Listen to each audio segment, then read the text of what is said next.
This is your News Now Sports.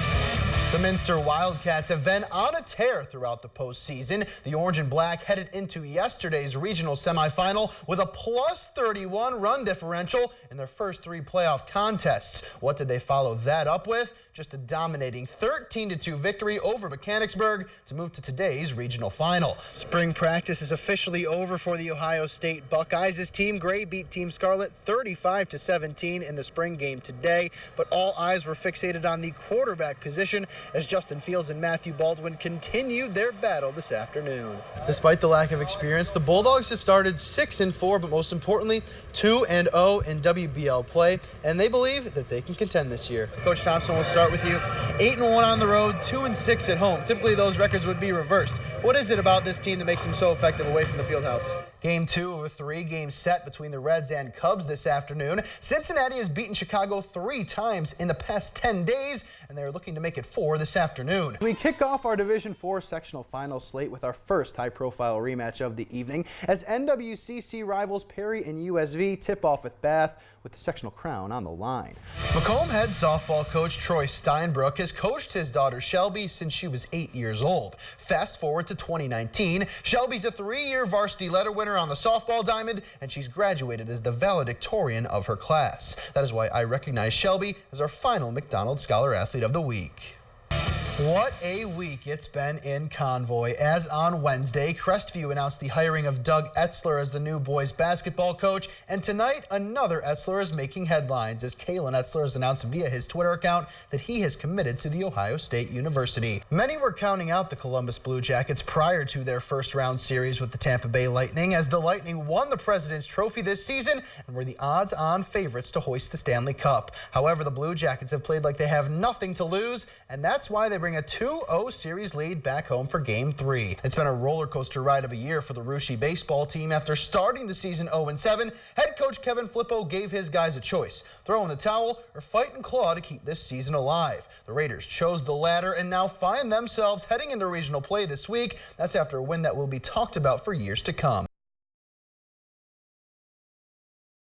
In 2015, Dantez Walton put his trust in his coaching staff before committing to NKU, and it's paid off greatly for the former T-Bird. Obviously, it was like blind trust because they had a little rough start, 9-21 the year before I came, and I believed him fully, and I believed in his plan, and obviously we turned it all around, and I'm here today like with win-win victory. Freshman year didn't play a lot because he was on a good team. More his sophomore year, now he's playing a ton his junior year. That's the way the college basketball game is supposed to be. You're supposed to be consistent and bring it each and every year and get better each and every year.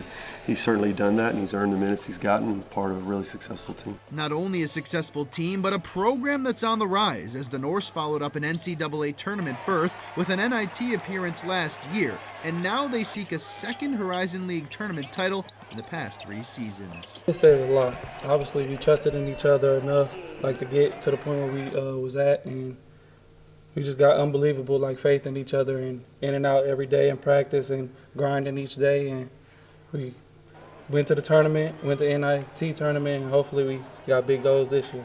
Dantez isn't the only former T-Bird turned Norse. He's joined by his good buddy Trey Cobbs, who's out for the year with an ACL injury, but the junior just keeps on fighting. If you had to describe Trey, you'd say he's a fighter, and he's been put in positions where he's had to fight, and I look forward to the time where he reaps those rewards. I believe things happen for a reason, and I believe I'm here for a reason. And, I had to dig myself back out. I mean, I've been here before with my shoulder, and I believe I'm going to dig myself right back out. It's kind of like a dream come true. Like, you get to play with your best friend in college, and you just get to be with him around him every day, and you ain't got to take on this task alone. But although he's not on the court with me, as you seen today, you probably heard him. So it's like he out there with me still. I live in the moment, to be honest. Just attack each day, and I believe attacking each day will ultimately, get me to my goals or whatever goals I got, and I believe that's how I succeed in life. Division 2 sectional finals from Lima Senior tonight as Shawnee tips off with Napoleon. The Indians head into postseason play on a high note, having won 7 in a row. Third quarter, Johnny Caprella hits Justin Banky. He steps into the long ball and cashes in. Shawnee up by 7. And then Tyson Elwer is left open at the foul line. He hits the jumper and the Indians start to pull away.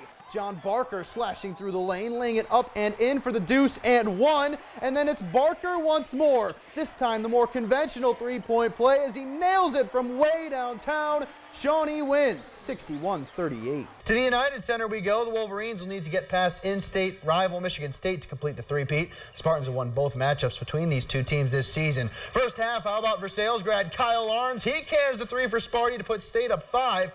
He would leave the game with a leg injury. Tie ball game here. X takes the rock to the rack for 2. The Wolverines jump in front, and then the former Spartan goes to his patented hook shot. No glass needed this time as he drops it right through. Michigan up 8 at the half. Late second half, now to the cup again goes X, and he finishes through contact. 6 points, 10 assists, 4 boards for Simpson. But in the final minute, Cassius Winston gives Michigan State the lead, and they wouldn't look back. They beat Michigan for the 3rd time this season and win the Big Ten tournament 65-60. To Nationwide Arena we go. A raucous atmosphere as the Jackets faithful hope their team can push the Lightning to the brink of elimination. Second period, Zach Werenski takes his shot, and the rebound goes right to Matt Duchesne, who puts it home. His second goal of the series. Columbus takes the lead. Later in the period, Jackets on the power play. Seth Jones feeds Oliver Bjorkstrand, who wires it past Andre Vasilevsky. It's 2-0 Jackets after 2. In the third, Tampa gets one back as Eric Chernak with a beautiful feed to Andre Palat for the goal. The Lightning cut the deficit in half, but in the final minute of regulation,